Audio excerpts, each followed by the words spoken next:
அனைத்து இந்திய அண்ணா திராவிட முன்னேற்ற கழகம் எங்களோட கூட்டணி சேர்க்கின்ற விரும்புகின்ற கட்சியோட நாங்க கூட்டணி வைக்கிறோம். அதுல ஒரு விமர்சனம் அவங்களுக்கு பொறுக்க முடியல.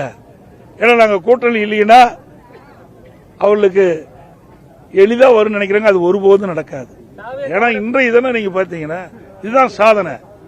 இந்த வேற ஏரியை நிரப்பி இருக்கணும்ல. இப்படி சாதனை ஏதாவது இந்த ஆட்சியில் செஞ்சிருக்கிறாங்களா? செய்யாட்டி போகுது. அதிமுக ஆட்சியில் கொண்டு வரப்பட்ட திட்டத்தையாவது முழுமையா செயல்படுத்தி மக்களுக்கு நன்மை கிடைச்சிருக்கா? அதுவும் இல்லையே.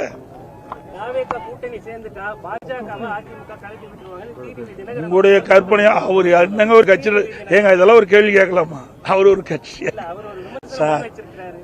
அவரெல்லாம் நாங்க எங்க கட்சி இன்றைக்கு 2 கோடி தொண்டர் உள்ள கட்சி.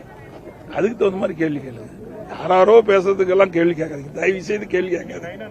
வேணுனே திட்டமிட்டு தவறான விமர்சனத்தை செஞ்சிட்டு இருக்காரு. அவர்களுக்கு யாராவது ஆதரிப்பார் என்று எதிர்பார்த்தார். அவர் நினைக்கிறது நடக்கல. அதனால இப்படிப்பட்ட வார்த்தையை கக்கிக் கொண்டிருக்கிறார். சார், அதாவது இந்த கூட்டணி வருமா அந்த கூட்டணி தேர்தல் வரும்போதுதான் தெரியும்.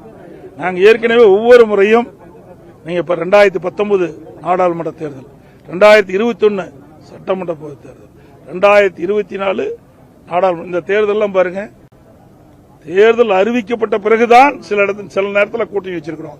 சில நேரத்தில் தேர்தலுக்கு முன்பு ஒரு மாதத்துக்கு அறிவிப்புக்கு முன்பு ஒரு மாதத்துக்கு முன்பு கூட்டணி பேசி முடிச்சிருக்கிறோம். ஏன்னா அந்த கட்சி வளர்க்க வேணும். கூட்டணின்னு அமைச்சிட்டா அந்த கூட்டணிக்குள்ள ஒரு கட்டுப்பாடு வந்துடும். அதனால எங்க கூட்டணி சேர இருக்கின்ற கட்சிகள் எல்லாம் சுதந்திரமா செயல்பட்டு இருக்குது. திராவிட முன்னேற்ற கழக தலைமையில் அமைக்கப்பட்ட கூட்டணி எல்லாம் இன்றைக்கு அவர்கள் சுயமா செயல்பட முடியல, சுதந்திரமா செயல்பட முடியல.